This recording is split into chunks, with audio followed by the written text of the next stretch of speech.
Good afternoon and welcome to Screenfish Radio. I'm so glad you could join us today, and Merry Christmas and Happy Holidays. We are talking about Spirited. And for this, our Christmas spectacular, we had to pull from the depths of the American South. Will Ferrell expert, Heather Johnson. Welcome back, Heather. Hey, thank you for that introduction. It's not exactly, I wouldn't say far south. Kentucky's kind of, in the middle.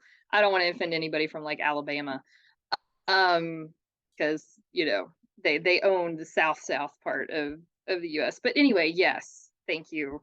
I don't know if I'm a total Will Ferrell expert, but I love this movie, so I'm glad we get to talk about it. Well, to be fair, Canada or the Toronto Raptors own the "We the North" slogan as their tagline. And one year we were playing the Chicago Bulls in the playoffs, and they proved that they were actually further north than we are. So you're further south than we are. So from where I'm at right now, That is accurate. That is accurate. just by a smidge. Spirited is a reimagining of the famed Charles Dickens novel A Christmas Carol, and begins telling the story of where for nearly two centuries, Jacob Marley and the ghosts of Christmas past, present, and yet to come have led a team of afterlight spirits to help find and redeem one new human soul, or herp, every Christmas. Christmas Present, played by Will Ferrell, has been eligible for retirement for decades. However, when he encounters Clint Briggs, Christmas Present decides to lean fully in to see this one character, to see this one man step into the light. And as always, this podcast is rated S for spoilers. But Heather, I know you're a fan of Dickens and those stories. What did you think of Spirited? Yeah, definitely a fan of most of the most renditions of A Christmas Carol. I can't say that I've seen all of them, and I definitely have my list. But I mean, one of my kids' name is Timothy, so with the reference to Tiny Tim in A Christmas Carol, that's just like how much I just love this story and the idea of redemption and how it brought Christmas back into a light, into a holiday that truly celebrates relationship and joy and generosity. So it's always just had a special place in my heart. And this version, one may think, oh, well, then we want real classical versions of it, that stick to the book or really stay true to the Dickens-esque look and feel. And what Spirited did, it still did that, but in a completely new way. And I was engaged from like the first minute on. I do love Will Ferrell. I mean, I haven't seen everything because I can't see everything by everybody. But when he is in his element, he brings it home. And this was just the best of Will Ferrell characters I felt rolled into the Ghost of Christmas Present. And then you pull in Ryan Reynolds, who's Ryan Reynolds, Octavia Spencer. I mean, she was an absolute, delight in this movie as well. And the dynamic they had and the chemistry. And I can't wait to get more into just how it's a musical. Like, it's a musical. And I was like, that really set it home for me. I was like, okay, yeah, this is gonna be good. I was really nervous. And I was really nervous because the last time Will Ferrell said we're gonna do this traditional story with a new take, we got Bewitched, and that was awful. Like, that was really bad. Even though I liked Nicole Kidman, she did pretty good work, and I love Will Ferrell. It's the movie's not good. Like, it's just not well done. Yeah, it's not one of my favorites. Yeah, and so with Spirited, to be told that we're going to get a new take on A Christmas Carol, I thought, good grief, like, how many times this film has been done, or this story has been done in so many different ways and so many different people, but it has never been done quite like this. and not just because it's a Hmm. musical, because there are musicals. There's one on Netflix Oh yeah. now, but they sort, it's almost a sequel to A Christmas Carol, which is really interesting how that plays out. It- yeah, the way you just phrased that right there, I think that was kind of a piece of it that I was missing when we talk about it like being reimagined or whatever. I think sequel is a very fair term to describe it. Simply because it's the carrying on of the tradition of Christmas Eve and of this story, and an individual being singled out and going through their past, their present, and in the future. And it kept the formula, but it brought it into what would that look like today. I mean, I think that was just such a beautiful bridging. And when you really get into that, you've when the spirit world really comes into the present world, as the Ghost of Christmas Present is really trying to lean in and help this character of Clint, played by Ryan Reynolds, to be redeemed, because he's been stamped on his file that he's unredeemable and that there's no hope for him whatsoever. You really start to see it's just how all the pieces work together, and the Dickens elements and the clothing and the way of speaking with 2022 and social media, and you know how we drag each other through the mud in order to make a dollar. Like it just kind of it really just it really worked. It really worked. And Ryan Reynolds' character of Clint, man, when he goes out there and he starts that Christmas tree feud and goes just the into the musical, right back into it, and it was just like I was like, but that's how it works. That's how it works. And when somebody and earlier, this whole like, oh, he goes against the Canadian grain. Yeah, he doesn't wear mittens or whatever. Like, here's a not nice. Here's some not nice Canadians, right? So little throw, little nod to you there, Steve. I mean, there are a couple of us that are not nice. I mean, that we keep them in the back. That's where we usually put them. Yeah. What is it about this story? Because I know that like you said, you love the story, not just of Spirited, but the Christmas Carol. Mhm. What is it about the story that you love so much, and is there a particular telling of it, a version of it that you connect with more than others? And that's gosh, I could talk for an hour on what I love about A Christmas Carol and just the different versions of it, because I think the most I guess it's a twofold kind of thing for me. For one, it really is nostalgia. Like I grew up with certain versions of this story. Mickey Mouse Christmas Carol, still top notch, top tier, top three. And I believe it's the 1970 version with Albert Finney called Scrooge. And first off, Albert Finney, hello. To he, where he's playing his present self and his Scrooge self. Like it's just absolutely incredible to me. But I have those memories that are tied to just these stories. And then but as I've gotten older, I don't think redemption is a topic we should ever stop talking about. Mm. And I think A Christmas Carol makes it accessible. Like we can talk very philosophical, you can talk religious, you can talk about the terrible things people do, but I think it's one of those questions, is it possible to not be redeemed? Mm. And, I think some of us would come up with different answers. I don't even know if I'd have the same answer if we talk about every person. Like, it's a tough question, but A Christmas Carol gives us a framework to ask that question. And you journey with Scrooge in Christmas Carol, and in such a way where it also kind of invites you to think about yourself. Okay, when he's going through his past life. So when Clint is going, when the Ghost of Christmas Present takes Clint through his past, to bring it back to Spirited, he lost a sister. We relate to that.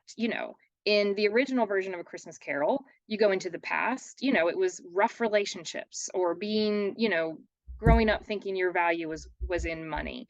They're universal themes, no matter which generation is creating the film, and whether it's set in the Dickens time or set in the modern time. Our past shapes us into how we're living into our present. And I think we would all like to think we could have some insight into our future based on who we are now. And it demonstrates these stories. And Spirited did this in a way that made me like angry. Not in a bad way angry though, but like the way Spirited did it with the impact of how he was guiding his niece to make a decision that would have deathly consequences for another person. We don't think about that anymore. How a little press of an enter button on a keyboard could literally mean somebody's death. And I think too with Spirited, that was heavy. It was relatable. It was done well within the script of the story, but it also didn't overwhelm or overshadow the journey that was still to come, if that makes sense. Yeah, absolutely. It doesn't matter when it's going to be set. The story is the story, and it's structured and written, and Dickens wrote it in such a way where it makes sense to me today. It made sense to me when I was like a kid.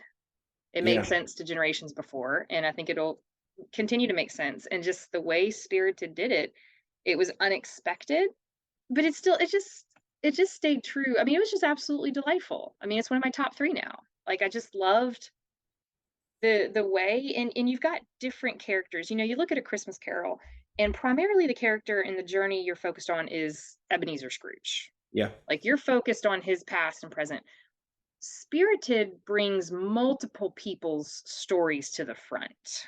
Mhm. You see multiple characters wrestling with where they are now and what it could mean. And that really stood out to me, especially when you look at Octavia Spencer's character, whose name I totally just drew a blank on, her character's name.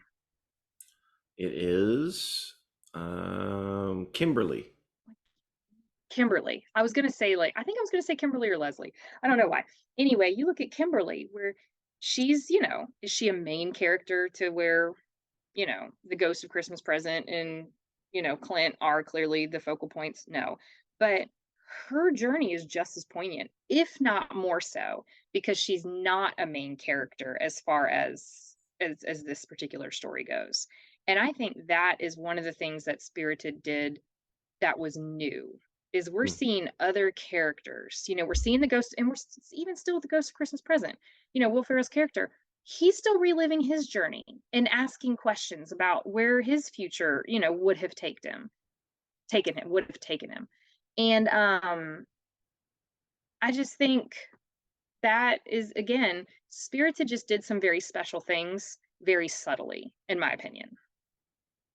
I like what you pointed out there. I would say it was interesting. You say that the story can happen. It doesn't matter what time it's set. I'm not sure about that. Because that was one of the things that I said when a film was over. To me, this one is I enjoyed it. It was so good. But there's sometimes you find when you're like, that's a Christmas classic for me now.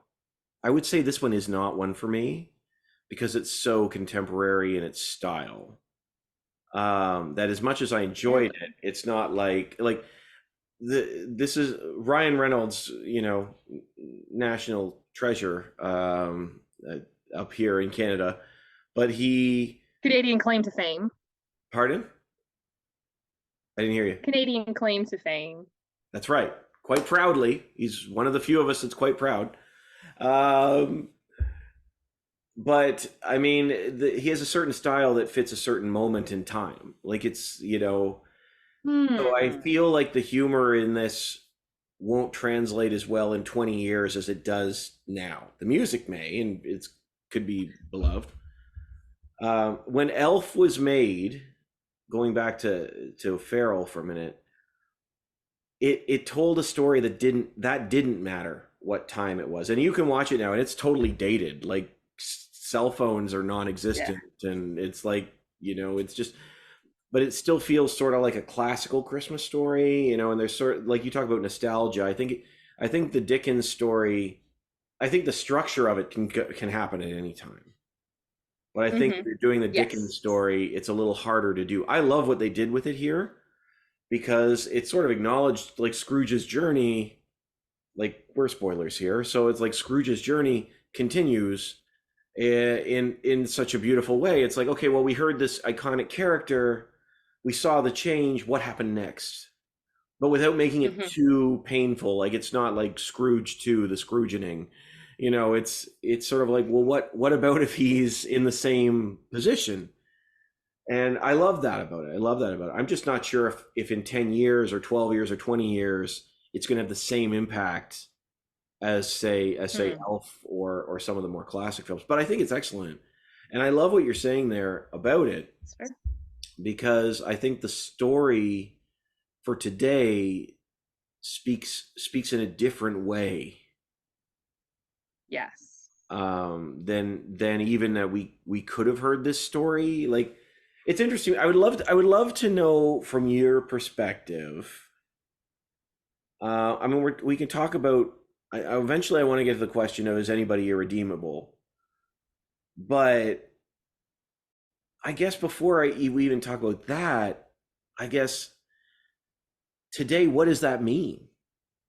Because when Christmas Carol was written, it was what, the 1700s or 1800s or something, whenever it was done.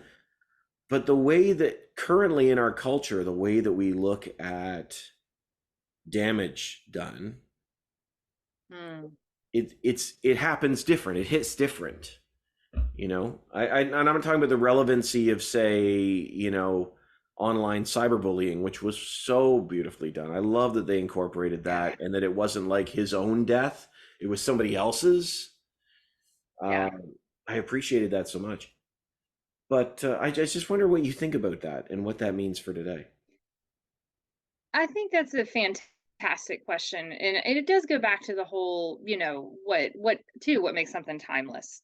And how do you tell it in the context it's in?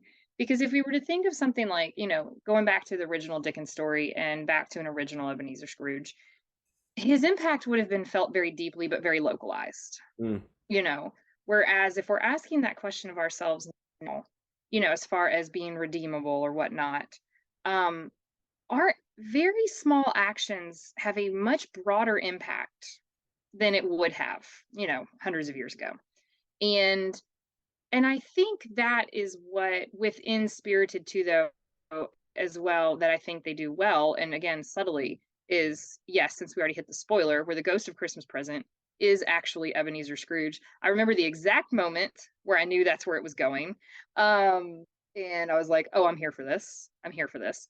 But even still, as he's gone through time, it's that question of, would I have stayed good?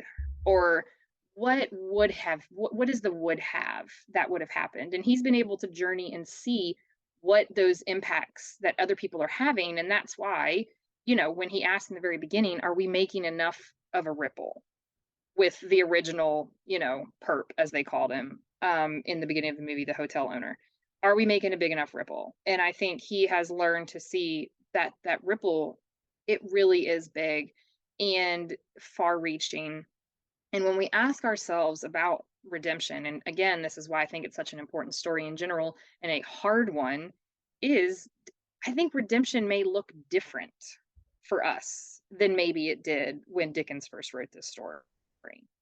Um, and you even look at that at Clint. Clint's like, I haven't changed as a person. I'm going to wake up in the morning and do the same thing. Thanks for all of this. I'm just going to roll with it because, I'm happy. I don't really care about my redemption. And it really was. It wasn't until they made Clint's story kind of sidelined to Scrooge's story, to Will Ferrell's story, that Clint started to actually change. He wasn't necessarily impacted by his own life's story. He was getting impacted more by Will Ferrell's story. And that again is something that I think is reminiscent and reflective of Dickens' original story, where you see Scrooge on how he starts to think about his life in the light of how it's impacted others. You totally just lost their names. Oh, Bob Cratchit's family. Like, can't believe I just did that. Um, but with Clint, he never cares about his own salvation, so to speak. mm. He just doesn't care, and he owns that. But he starts to care about other people, and in doing so, finds redemption. And I think that when we ask ourselves, is anyone unredeemable?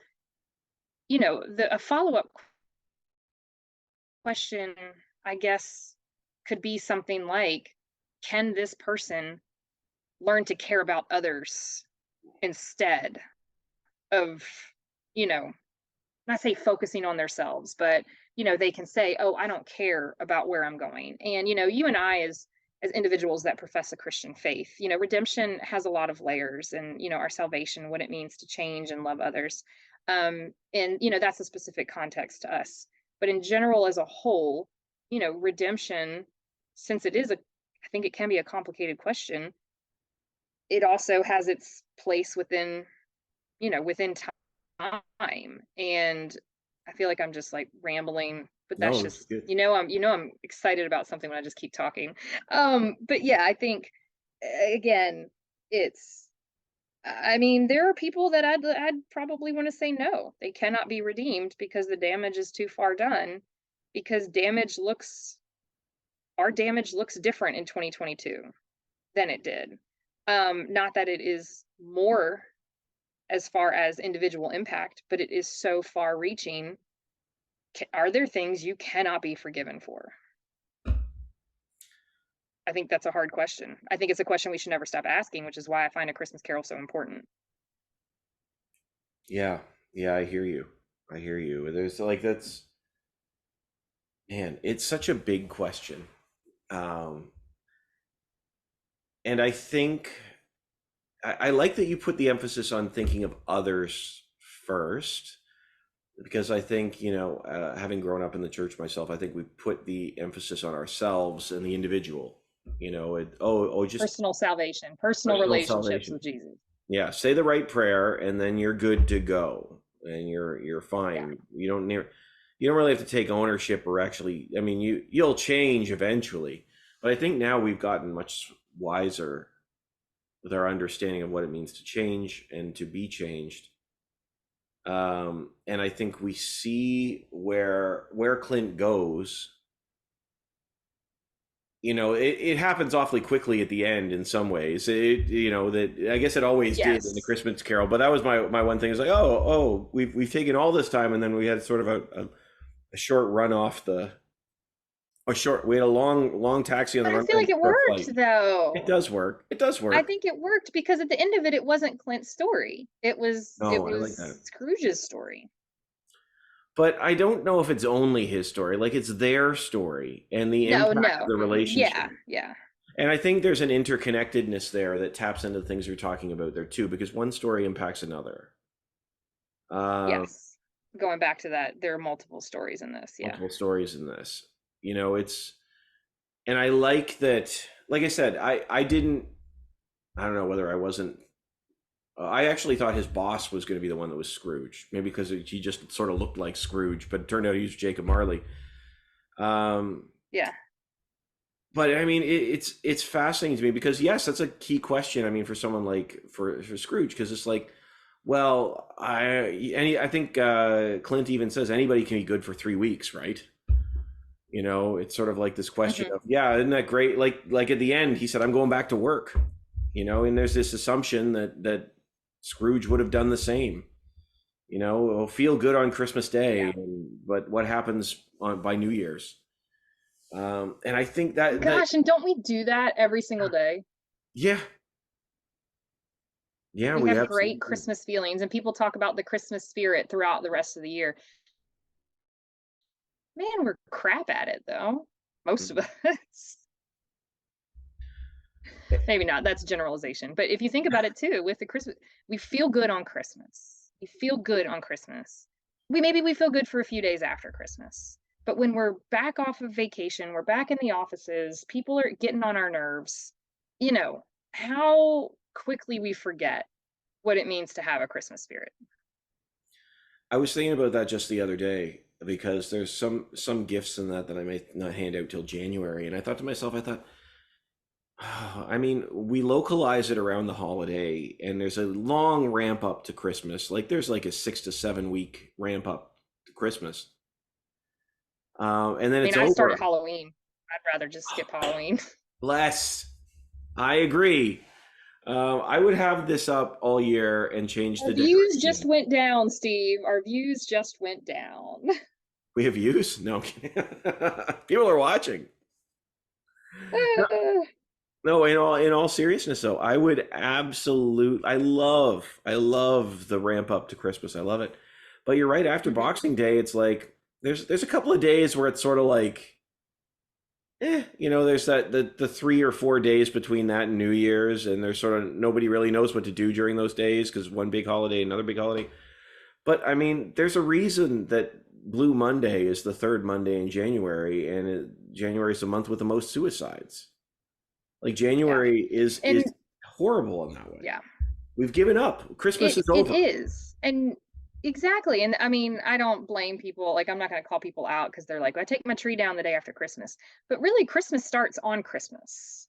And, from a church calendar standpoint. And I know, again, that's my particular world, but that's what I do appreciate about liturgy, is Christmas starts on Christmas. And then the Christmas season goes into Epiphany. So we've been in Advent this whole time of anticipation. We haven't, we're preparing for Christmas. And then Christmas hits. Well, we got some days. We still got some days to keep going. And if, culturally, that's not really how it always works in, different communities. And again, I get that. So for me, I'm only speaking for me personally, is, you know, I'm in the Christmas spirit early, but as far as like the celebratory of Christmas side of it, we don't decorate soon. We're only like a couple weeks beforehand when we're putting up trees and stuff like that. But we leave ours up Mm. and we leave it through actual church liturgical Christmas. Mm. And I think if we, you know, kind of looked at it at that, we talk about the break between Thanksgiving and Christmas. Is anybody getting any work done in 3 weeks? I don't know. I'm typically not. And then, off until the new year. But if we were intentional about preparing for Christmas year round. I mean, you look at the team of Ghost, they're preparing for Christmas. Yeah. And for that moment of somebody's redemption. Like that's how they're living and singing. Which makes me think, gosh, I hope the Afterlife is a musical. I loved that. And I knew it. That was fantastic. This side comment, everything was just so good about this movie for me. But yeah, they are in the Christmas mindset all the time. Yeah. How can we be in the Christmas mindset all the time? I love that you tapped into that because that was one of the things I thought was really cool about this movie is this idea of preparation. And I'm not just talking about, preparing for Christmas, but I mean they are. But there's always a goal in sight for them. And when one ends, they prep for the next goal because can we reach the next person? Can we get this right? And I did love that aspect of this film is that it sort of gave you that behind the scenes look of like, this night is special. This is what we do. But they're showing January, February, March, every month, the sort of preparation. Let's build towards this. And I'm watching that going, my gosh, the great thing about this isn't just that they're always thinking about Christmas. And I think that's madness to say we're thinking about Christmas all the time. But it's focused on a goal all the time. It's goal-oriented hope. And every single Christmas Eve, their goal is to try and see this one person get redeemed, one person change their ways. And I mean, we live at a time that, like we said, going back to what we were saying before, there are hard questions about what that means. But the idea of living with that hope in the forefront, with that goal going forward, what can we do to make people better, make ourselves better? Now, I'm not talking about their goal isn't to make themselves better, but I'm speaking now myself. Make ourselves better, make the world better, make things better, building all year round, so that Christmas is a celebration of change. Christmas is a celebration of hope, but we so easily lose sight of it because, let's be serious, things suck. They suck on Christmas, but we manage to turn away from them and sort of focus on something else for a few minutes. Right. Well, and that's an important thing too when you think about like that being goal oriented. So it makes me beg the question, are we asking the wrong or not the wrong question? Are we asking the whole question? Hmm. We're talking about, can someone be redeemed? Yeah. Well, maybe the question isn't, can that person be redeemed? Maybe that question is how can I walk along somebody in such a way where redemption becomes part of their story? Hmm. And which is, I think, what we again start to see in Spirited with Will Ferrell's character is he is goal focused. He's very focused on like Clint's redemption, but he gets to the point where he can't talk at him anymore, and he has to invite him into this other story, into his own journey, to lead him down this path. And can that person be redeemed? I don't know, honestly. Is it up to me to answer that question? Do I have the authority to Yeah. answer that question? And as we're talking, that's what I'm, maybe a little bit of resolution for me is, I don't have the authority, I think, to ask that question or to designate somebody as unredeemable.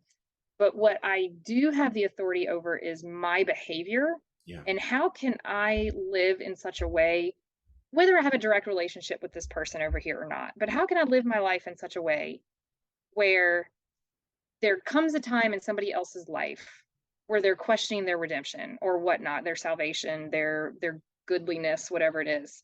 Have I lived in such a way where they can be like, you know what? This person believed in me, and now I can believe in me. Or this person cared, there must be something good. And I think those are the types of things we rarely ever see. We talk about planting seeds. Hmm. We don't know.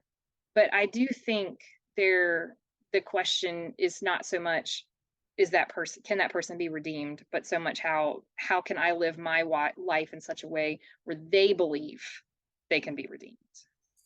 And one of the things that Scrooge says in this that I think is so interesting, he says, "If I can change this guy, maybe there's hope for me too," which is Exactly. which is fascinating to me because he's already been redeemed, but he doesn't know if Yes. if it took, If it's stuck. if it stuck.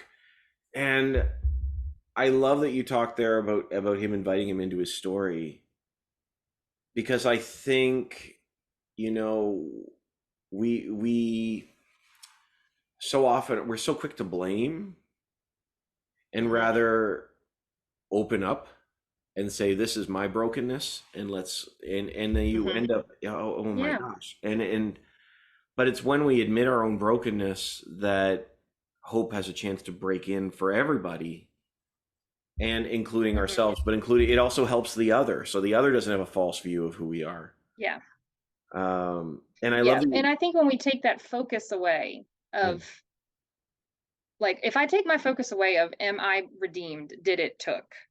Like, if that becomes my focus, then I'm not living a life in such a way that cultivates, the sharing of that story. I'm too worried, and we see that with Scrooge. To your point, he keeps asking the question, did it take? Or if I can do that for that person, then I'm good. But if that's the only way we're approaching it, then we're missing out on the opportunity to invite somebody in. And sorry, I didn't mean to interrupt you. I No, should no, have no, that was great, that was kept really going. good. And I think, I don't know who said it, but in the film they say our choices make us who we are, don't they? And this idea of choosing our actions forward is something, just to echo something else you said earlier on, making those choices about pouring into someone else with openness and authenticity, and they use the word authenticity in this, um, hmm is such a healing moment for you and also for the other. I like what you said there, because I mean, Yeah, and go ahead. no, you go ahead. Okay, I said, and going back to what you just said, which was so good. Um, like you talked about, like thinking of, has it taken? Did it take for me? And like, man, like you and I have talked. I've talked on the podcast about my own mental health issues, and just speaking for myself here, just speaking honestly. And I think it's so easy to let that be the rope around proverbial weight on our shoulders. Is how can we live today to be a better person than we were before. Where's your focus? If you focus on the past or moving forward, I think that's a fascinating conversation. Absolutely. And building space for grace in that. I love at the end when he's like yelling at his kids and he says it still slips out, because it's that recognition of he's acknowledged, and I don't know if he's fully overcome that fear that that old person would still slip out, so much as he's accepted it and looks at it within the holistic picture of this, like, this slipping out or these missteps or these flaws or failures don't negate what it is that I believe about myself now and the life that I'm trying to live into. And so often we weigh ourselves by what we do wrong within the context of our beliefs and our faith and our our work, our families. It's so easy to focus on the what ifs or when those things slip, but I think that is one of the things that Clint gave Scrooge in this movie was an understanding of grace. Like, Yeah. I don't think Scrooge had that until he met Clint. And while he may not realize he was doing it. I think Clint, you've got a whole song, Good Afternoon, which is basically a big F you. But, taking it a bit to an extreme. But in that moment, I think he's actually demonstrating a little bit of grace to be like, this is reality. You just don't have to be defined by these moments, but you can still accept them as part of a human experience. And sometimes I wonder too, is it about, and it's something I wrestle with all the time, and I've probably said it one way earlier on this, and now I might be changing my mind, but that's part of these conversations as we grow and we talk through, is it about being a better me, or is it just about being a good me? And I know that because things like good and better, they can be very subjective. But so when I say, like, can I be a good me, as in, can I be the person who I am in this moment in all ways, with the messiness, but also with the goodness? Um, Knowing that tomorrow I might not be me. And the next day, should I strive to be better, or should I just strive to be good? Um, Mm. and again, not so much behaviorally good, like when we say be good. And I'm specifically saying not being right, Mm. because right, am I right? Or can I be right, the right me or something, because that implies a weight and measure that's a little bit more rigid than I like to lean into.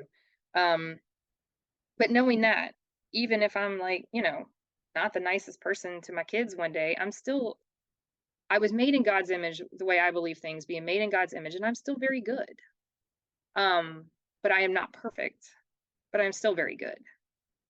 And that is a question whether or not somebody can be redeemed. Again, different question. But I do believe that everybody was made to be very good and that their element is there. Well, therein lies the question of what does it mean to be good? Because if good implies being without blemish, we are all blemished. But I like that Oh, you sort yeah. of said the definition between good and perfect. But I think it's by grace we can be good, and perfection is off the Yeah. table. Uh, Yeah. To be good, I think is simply to say to be good means, for me, when I say somebody is very good, I mean they have value. They are inherently of worth. okay. And as such, they deserve a they deserve grace, whether I want to give it to them or not, and whether or not they take it. I can't make somebody take a hold of their own redemption and believe in that grace. But if I believe, as a professing Christian, that we're made in the image of God and God called us very good, then that person over there, Scrooge, is very good, as with inherent value. Whether or not Scrooge lives into it is not something I can help. I can try, but I can't force Scrooge, just like Scrooge couldn't force Clint to accept redemption. Oh, that's interesting. I like the way you're breaking down that definition, because I think, that's such a hard line, or I mean, we live at a time where we draw hard lines very fast. Mhm. And there are times we need to draw hard lines very fast, and I think, Yes. we've gone the other Oh way yeah. where we haven't drawn them hard and fast. Yeah. But Absolutely. this idea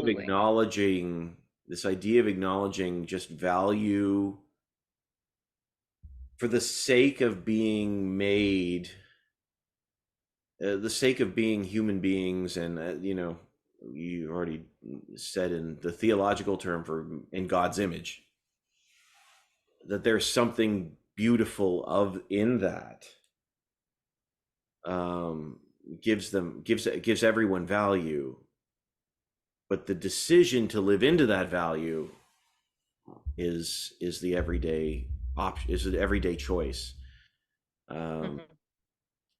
and I think this film acknowledges that very, very well. It's, what I thought was very interesting about this film is that, What was very interesting about this film, I will tell you what I think was very besides all of interesting it? about this film, um, is that it blurs the lines between the ghosts and the humanity. It's very interesting. Yes. So, the ghost of Christmas past has, been missing out on some loving she's for. fan- she is It's great. fantastic. She was so funny. She's been missing out on some loving. It's been like, it's been some time. They humanized the ghost. I loved it. They did, and Will Ferrell's goal was to settle down. Yeah. Um, so there's an acknowledgement in some ways that there's something inherently good about the hard human experience, and the other versions don't have that, because it's very much like, look, we know you're gonna die, so you better get it right, because you're gonna burn if you don't turn it around. And then he changes, and everything, the world is different, and he changes completely. But this one acknowledges things a little bit differently, and there's still that story of the damage that can be done if for someone reckless. Again, we talked about this with Ryan Reynolds and the cyberbullying. But there's also something to be said for, like, you know what, there's good here too. There's something good on this end, and having grown up in the church, we don't get that very often. I'm Yeah. not saying that the world is a wonderful place, because it's often not. But there's something good about the human experience that makes it worth pouring into, worth saving, worth treasuring these moments, um, as opposed Yeah. to the end. Absolutely. Um, And that's something else too. Again, obviously, since this is about Spirited, I don't have to feel bad about keep coming back to this movie. There's something that was a little bit different is when you look at A Christmas Carol, you look at how Scrooge is, quote unquote, reaping, the consequences of his own actions directly for the most part. Whereas in Clint's case, he's bearing the consequences of how he instructed somebody else to mm, make a choice and then how she responded to that choice. mm, And I think that's something that Spirited does well is to show, and because the ghosts are always talking about the ripple and the ripple. Are they making a big enough ripple? He finally gets to sing the song about the ripple.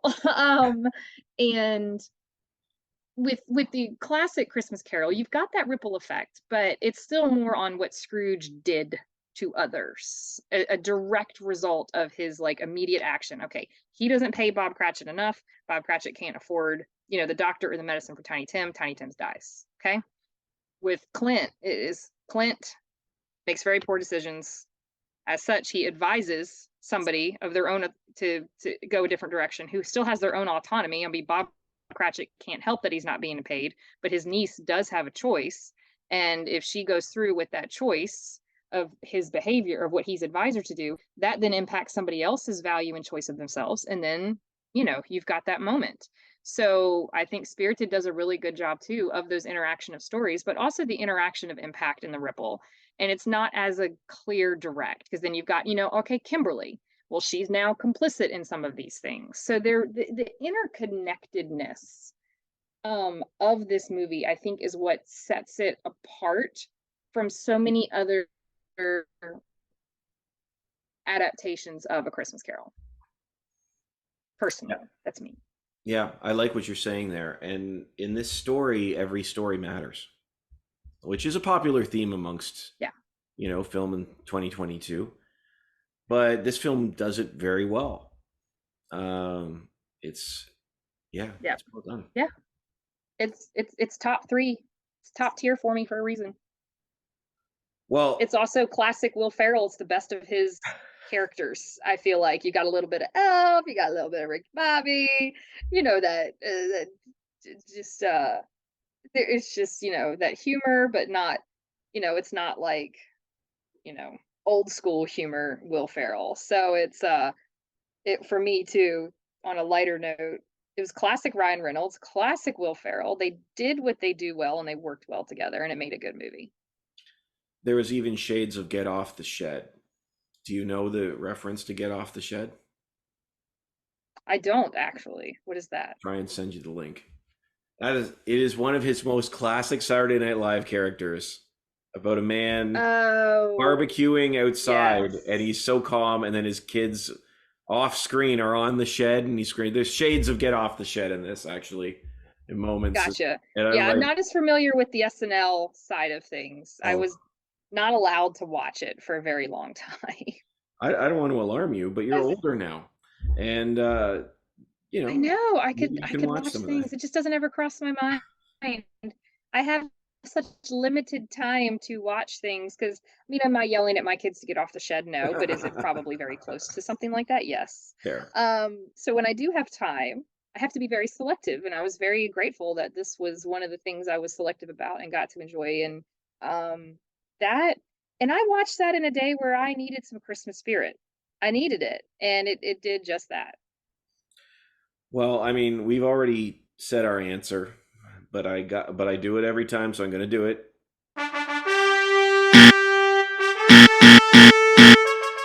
Spirited, screen it or skip it. And I will add this. I will add this too, though, Heather, obviously. Anything else that people should screen, since this is the Christmas, at this Christmas time? So Spirited. So as far as Christmas carols, yeah. So 2 Christmas Carol specifics. You have to watch Mickey's Christmas Carol. Like you just have to. And the Albert Finney Scrooge. I watch that every Christmas Eve, wrapping presents with my parents when we go visit. Every Christmas Eve. That's the one that we watch.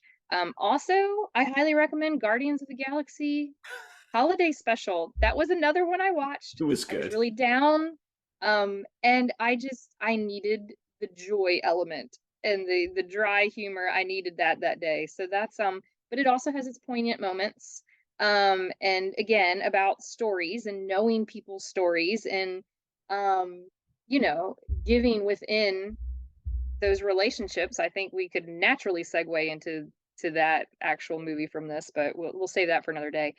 So those are going to be those holiday season stories.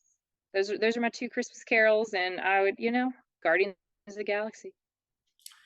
Guardians is fun. It is really fun. I'm not gonna lie. Mickey's Christmas Carol is an all-timer for me. Again, especially nostalgia. As you wear a Mickey Mouse Christmas sweater. You got to be festive. But it's just great. It's just so good.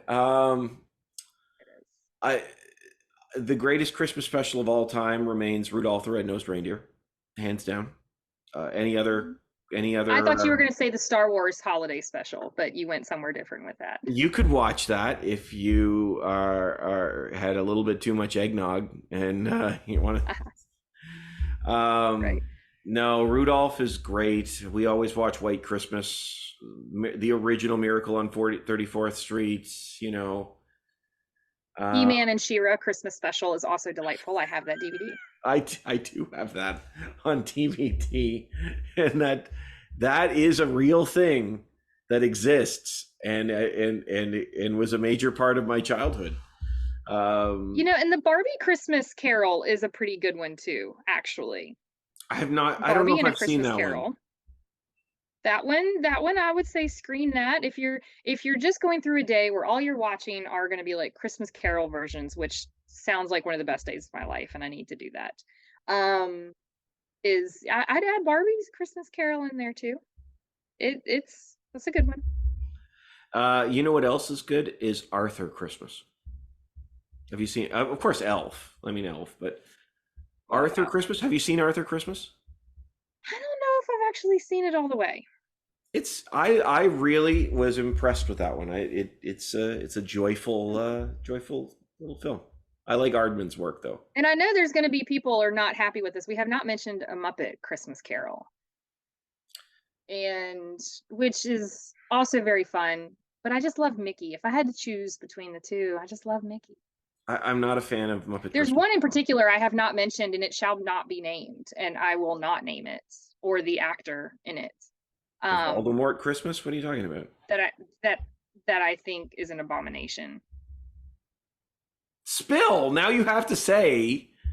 Come on. The Jim Carrey version of A Christmas Carol? Yes. Oh, it's not an abomination. It's a horror movie. Yes, it is. I can't stand it. I shouldn't. It's terrifying, and that's just it. It's terrifying, and while there are terrifying elements of this story, the whole movie shouldn't look scary. Anyway, sorry. I refuse to watch it and have it in my house, and my kids can grow up and have therapy about it later that their mom didn't let them watch that version. I feel far more strongly about Polar Express than I do about that one. Oh, well, them's fighting words, and we're gonna have to take this offline. For Polar Express? No. Between Polar Express and that version of Christmas Carol, yeah. Yeah, no, I'm not a fan of Polar Express. It makes me I question a lot about you right now. Well, then we need to go back around to a happy note. Okay. Scrooged, of course, Scrooged is fun. Scrooged. Yeah, with Bill Murray. Bill Murray. That's a fun one. As far as contemporary like retellings of it, I would say Spirited is better. Yeah. Like 10 times more. And to your point of contextual humor, and is it really timeless? Then what does it mean to have a story, a film that is, an adaptation that is truly timeless? I would say Scrooge does not, personally. But anyway, but that's always a fun one too. Die Hard? Yeah. Well, that's another conversation of, is it a Christmas movie or not? Because if you think it's Spirited, may not be a holiday classic. My first thought was, where does Die Hard fall in this? That was your first thought from that comment? Wait a minute, but about Die Hard. When you said you weren't sure Spirited was going to be a Christmas classic, I was like, so what does he mean think about Die Hard? Like, I seriously, because we were having that conversation in the group chat a while back. Wasn't that the conversation again with some people? Is Die Hard a Christmas movie? Yeah, that is true. It is true. And I there's a lot of good ones to watch. Batman. I love Christmas. That's I say the Batman. Since we've kicked the doors off, I say Batman and Gremlins are Christmas movies, but that's another story. Heather, thank you so much. Christmas movie or takes place at Christmas? Like, is Hawkeye a Christmas show? Yes. Yes, absolutely.